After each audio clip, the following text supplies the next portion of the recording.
नमस्कार। प्रादेशिक समाचार के साथ मैं प्रियंका। पहले मुख्य समाचार। युवाओं, बच्चों में फिटनेस और खेलों के प्रति जागरूक करने के लिए देश के सबसे बड़े quiz the fit India quiz की हुई शुरुआत। पुरस्कार में 3.25 करोड़ रुपए के दिए जाएंगे इनाम। खेल मंत्री हफीजुल हसन ने कहा, राज्य सरकार हर साल खेल नीति के तहत 50 खिलाड़ियों को देगी नौकरी। झारखंड विधानसभा का 5 दिवसीय मानसून सत्र कल से होगा शुरू। सत्ता पक्ष और विपक्ष सत्र को लेकर तैयार कर रहे हैं रणनीति। और कोल इंडिया में जल्द होगी 588 अफसरों की बहाली। इंजीनियरिंग के विद्यार्थियों से 9 सितंबर तक आमंत्रित किए गए हैं आवेदन। और समाचारों से पहले एक जरूरी संदेश। देश भर में 18 वर्ष से अधिक आयु के सभी लोगों के लिए सरकारी केंद्रों में निःशुल्क टीकाकरण अभियान चलाया जा रहा है। हमारे युवा श्रोताओं से अपील है कि वे कोविड रोधी टीका जरूर लगवाएं और दूसरों को भी इसके लिए प्रेरित और सहयोग करें। कोरोना महामारी के प्रति आप कोई भी लापरवाही न बरतें, क्योंकि कोरोना अब भी हमारे लिए बड़ा खतरा बना हुआ है। जब तक आवश्यक न हो, घर से बाहर न निकलें और इन आसान उपायों का पालन करें। मास्क लगाएं, 2 गज की सुरक्षित दूरी बनाए रखें, बार बार हाथ धोएं और चेहरा साफ रखें। कोविड से संबंधित जानकारी और मार्गदर्शन के लिए राष्ट्रीय हेल्पलाइन काम कर रही हैं। इनके नंबर हैं 011-2397-8046 और 1075। इसके अलावा राज्य हेल्पलाइन नंबर 104 डायल कर समस्या का त्वरित समाधान लिया जा सकता है। और अब समाचार विस्तार से। शिक्षा मंत्री धर्मेंद्र प्रधान और खेल मंत्री अनुराग ठाकुर ने कल देर शाम देश की सबसे बड़ी क्विज प्रतियोगिता फिट इंडिया क्विज की शुरुआत नई दिल्ली में एक समारोह में की। फिटनेस और खेलों पर आधारित ये अपनी तरह की पहली राष्ट्रव्यापी क्विज प्रतियोगिता है। श्री ठाकुर ने कहा कि इस पहल से स्कूल के छात्रों को अपना ज्ञान और फिटनेस प्रदर्शित करने का एक बेहतर मंच मिलेगा। श्री ठाकुर ने कहा कि प्रधानमंत्री नरेंद्र मोदी का सपना है कि विभिन्न खेल गतिविधियों और इससे जुड़े कार्यक्रमों के माध्यम से युवाओं में खेलों के प्रति दिलचस्पी बढ़ाई जाए।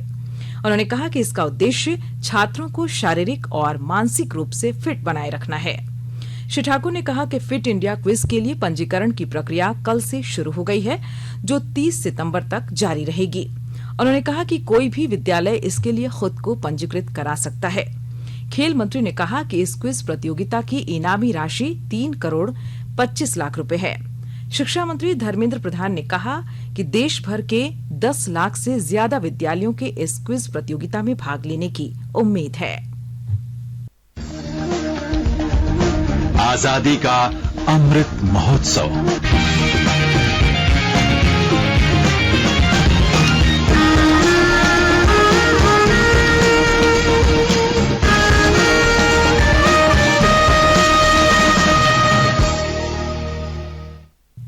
देश के 75वें स्वाधीनता दिवस समारोह के उपलक्ष्य में आजादी का अमृत महोत्सव के अंतर्गत प्रादेशिक समाचार एकांश आकाशवाणी रांची द्वारा स्वाधीनता संग्राम और उसके गौरवशाली इतिहास पर 18 अगस्त से साप्ताहिक विशेष प्रश्नोत्तरी का आयोजन किया जा रहा है। यह क्विज प्रत्येक बुधवार को शाम 7 बजे प्रसारित होने वाले प्रादेशिक समाचार में शामिल होगा। इस सप्ताह का प्रश्न है, भारतीय राष्ट्रीय कांग्रेस का 53वां अधिवेशन कहां पर हुआ था? प्रश्न एक बार फिर सुन लें। भारतीय राष्ट्रीय कांग्रेस का 53वां अधिवेशन कहां पर हुआ था? श्रोता अपने उत्तर ईमेल के माध्यम से rnuair@amrit@gmail.com पर आज संध्या 5 बजे तक भेज सकते हैं। आप जवाब के साथ अपना नाम, पता, फोटो और फोन नंबर भी भेजें, ताकि लकी विजेता बनने पर आपका ई प्रमाण पत्र और पुरस्कार आप तक पहुंचाया जा सके। विजेता की घोषणा आज शाम 7 बजे प्रसारित होने वाले प्रादेशिक समाचार में की जाएगी। खेल मंत्री हफीजुल हसन ने कल कहा कि राज्य सरकार नई खेल नीति पर कार्य कर रही है। सरकार का लक्ष्य है कि हर साल 50 योग्य खिलाड़ियों को सीधी नियुक्ति दी जाए। खेल मंत्री कल जमशेदपुर में एशियन फुटबॉल चैंपियनशिप के लिए राष्ट्रीय महिला फुटबॉल टीम के खिलाड़ियों के 6 महीने के प्रशिक्षण एवं कंडीशनिंग कैंप की तैयारियों का जायजा लेने पहुंचे थे। इस अवसर पर श्री हसन ने कहा कि सरकार सभी प्रखंड मुख्यालयों में स्टेडियम बनाने की योजना पर भी कार्य कर रही है। खेल मंत्री ने टीम को एशिया कप एवं आगामी सभी टूर्नामेंट में जीत की शुभकामनाएं देते हुए कहा कि अच्छा खेलें एवं कप जीत कर लाएं। स्वास्थ्य विभाग के आंकड़ों के अनुसार राज्य में कोरोना संक्रमित सक्रिय मरीजों की संख्या 137 है। वहीं कल किसी भी व्यक्ति की कोरोना संक्रमण से मौत नहीं हुई। पिछले 24 घंटों के दौरान राज्य में 27 नए संक्रमित मिले और 20 लोग कोरोना मुक्त होकर घरों को वापस लौट गए। कल रांची से 15, पूर्वी सिंहभूम से 6 और बोकारो, चतरा और धनबाद जिले से 2-2 नए कोरोना संक्रमित मरीजों की पुष्टि हुई है। राज्य में स्वस्थ होने की दर 98.48% है। वहीं कोरोना टीकाकरण अभियान के तहत कल 2,05,492 लोगों को कोविड टीके की डोज दी गई। 1,56,672 लोगों ने पहली और 48,820 लोगों को कोरोना टीके की दूसरी डोज दी गई। देश में कोविड-19 टीकाकरण अभियान के अंतर्गत 66 करोड़ से अधिक वैक्सीन डोज दी जा चुकी है। अभी तक कुल मिलाकर 66,17,38,647 टीके लगाए गए हैं। टीकाकरण के अंतर्गत 50,87,00,000 से अधिक पहली डोज और 15,29,00,000 से अधिक दूसरी डोज शामिल हैं। केंद्रीय स्वास्थ्य मंत्रालय ने बताया है कि कल लाभार्थियों को 69 लाख से अधिक टीके लगाए गए। केंद्र सरकार कोविड महामारी के दौरान लोगों की सुविधा के लिए बनाई गई राष्ट्रीय स्तर की हेल्पलाइन नंबर के बारे में लोगों को जागरूक कर रही है। सूचना प्रसारण मंत्रालय अपने विभिन्न विभागों के माध्यम से इन हेल्पलाइन के बारे में जागरूकता बढ़ा रहा है। विभिन्न हेल्पलाइन नंबर इस प्रकार हैं। कोविड संबंधी सवालों के जवाब देने के लिए स्वास्थ्य और परिवार कल्याण मंत्रालय की हेल्पलाइन है 1075। राज्य हेल्पलाइन नंबर है 104। महिला और बाल विकास मंत्रालय की चाइल्ड हेल्पलाइन है 1098। वरिष्ठ नागरिकों के लिए सामाजिक न्याय और आधिकारिता मंत्रालय की हेल्पलाइन है 14567। मनोवैज्ञानिक सहायता के लिए राष्ट्रीय मानसिक स्वास्थ्य और तंत्रिका विज्ञान संस्थान निम्हांस का नंबर है 080461100007। आयुष कोविड परामर्श हेल्पलाइन नंबर है 14443 और MyGov WhatsApp help desk number है 9013151515। आकाशवाणी के ताजा तरीन समाचारों के लिए आप हमारी वेबसाइट newsonair.com पर लॉग ऑन कर सकते हैं। ताजा समाचार Twitter handle @AIR news alerts और Facebook page all India radio news पर भी उपलब्ध है। आप प्रादेशिक समाचार एकांश के ट्विटर हैंडल @AIR न्यूज_रांची और फेसबुक, इंस्टाग्राम पेज तथा YouTube channel AIR news Ranchi पर भी हमारे बुलेटिन सुन सकते हैं।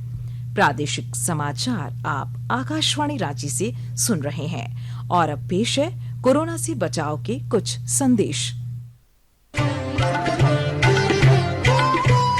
कोविड-19 से बचाव और सुरक्षित रहने के 3 उपाय।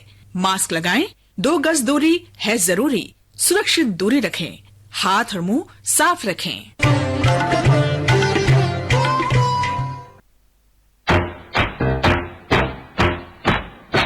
चलो मिलकर एक शुरुआत करें, चलो एक फैसला आज करें, मास्क नहीं तो टोकेंगे, कोरोना को रोकेंगे, चलो एक वादा करते हैं, चलो कुछ वादा करते हैं, मास्क नहीं तो टोकेंगे, कोरोना को रोकेंगे। भारत सरकार द्वारा जनहित में जारी। प्रादेशिक समाचार में आपका फिर स्वागत है। झारखंड विधानसभा का आगामी मॉनसून सत्र कल से शुरू होगा। 3 से 9 सितंबर तक चलने वाले 5 दिवसीय सत्र में राज्य सरकार कई विधेयक पेश कर पारित करने की तैयारी में है। मेडिकल प्रोटेक्शन बिल, नगरपालिका संशोधन विधेयक 2021 समेत कई और महत्वपूर्ण बिल को सदन से पारित कर कानून की शक्ल दी जाएगी। वहीं विपक्ष राज्य सरकार को कई मुद्दों पर घेरने के लिए रणनीति तैयार कर रहा है। 6 सितंबर को मुख्यमंत्री प्रश्नकाल और अनुपूरक बजट पेश किया जाएगा। झारखंड कांग्रेस के प्रदेश प्रभारी और पूर्व केंद्रीय मंत्री आरपीएन सिंह कल 2 दिवसीय दौरे पर रांची पहुंचे। मॉनसून सत्र के पहले राज्य सरकार द्वारा रणनीति बनाने को लेकर वे रांची आए हैं। वहीं विधानसभा अध्यक्ष श्री महतो ने कहा कि इस सत्र में सदन कार्रवाई पेपरलेस होगी और ऑनलाइन प्रश्नोत्तरी प्रणाली की दिशा में काम जारी है। उन्होंने कहा कि इसे और अधिक व्यापक बनाने के लिए सभी प्रभावी कदम उठाए जा रहे हैं। कोल इंडिया ने इस वर्ष मैनेजमेंट ट्रेनी के 588 अफसरों की बहाली के लिए आवेदन आमंत्रित किए हैं। आवेदन जमा करने की अंतिम तारीख 9 सितंबर है। इसमें गेट परीक्षा में शामिल होने वाले विद्यार्थी भी आवेदन कर सकते हैं। वहीं कोल इंडिया ने माइनिंग ग्रेजुएट के लिए भविष्य में संभावित पदों के लिए भी इस वर्ष नोटिस जारी कर दिया है। कोल इंडिया ने खनन संवर्ग में 253, इलेक्ट्रिकल में 117, मैकेनिकल में 134, सिविल में 57 और इंडस्ट्रियल इंजीनियरिंग में 15 पदों पर बहाली के लिए आवेदन मांगा है। वहीं जियोलॉजी के लिए 12 पदों पर आवेदन आमंत्रित किए हैं। इन सभी पदों के लिए अधिकतम उम्र सीमा 30 साल रखी गई है। सूचना और प्रसारण मंत्री अनुराग सिंह ठाकुर ने कल सूचना और प्रसारण मंत्रालय तथा film and television institute of India द्वारा संयुक्त रूप से आयोजित गोष्ठी के वर्चुअल उद्घाटन समारोह में कहा कि भारत एशिया में एक बड़ी शक्ति है और ब्रिक्स कंसोर्टियम का सदस्य है। उन्होंने कहा कि सदस्य देशों के बीच संबंध मजबूत बनाने में भारत महत्वपूर्ण भूमिका निभाएगा। श्री ठाकुर ने कहा कि प्रथम ब्रिक्स फिल्म प्रौद्योगिकी गोष्ठी सभी सदस्य देशों के लोगों को एक साथ लाने की दिशा में एक कदम है। उन्होंने कहा कि फिल्मों, कला और संस्कृति के माध्यम से भारत के पास सहयोग के अवसर हैं, जिनसे फिल्म व्यापार के विकास और वृद्धि में मदद मिलेगी। हावड़ा मुंबई मुख्य रेल मार्ग पर मुंबई हावड़ा दुरंतो एक्सप्रेस की चपेट में आने से एक ही परिवार के 4 लोगों की ट्रेन से कटकर मौत हो गई। चारों चक्रधरपुर स्थित विजय नदी रेलवे पुलिया पार कर रहे थे। मिली जानकारी के अनुसार बड़ा बम्बो के तिलनाडी निवासी सोमापूर्ति और उसके परिवार के 3 लोग चक्रधरपुर रेलवे स्टेशन जा रहे थे। इसी दौरान दंदासाई के पास विजय नदी पुलिया पार करने के दौरान दुरंतो ट्रेन की चपेट में आ जाने से चारों की दर्दनाक मौत हो गई। पूर्वी सिंहभूम जिले में मानसून के तीसरे महीने अगस्त में अब तक कुल 348.1 मिलीमीटर बारिश हुई है। विस्तृत ब्यौरा दे रहे हैं हमारे जमशेदपुर संवाददाता।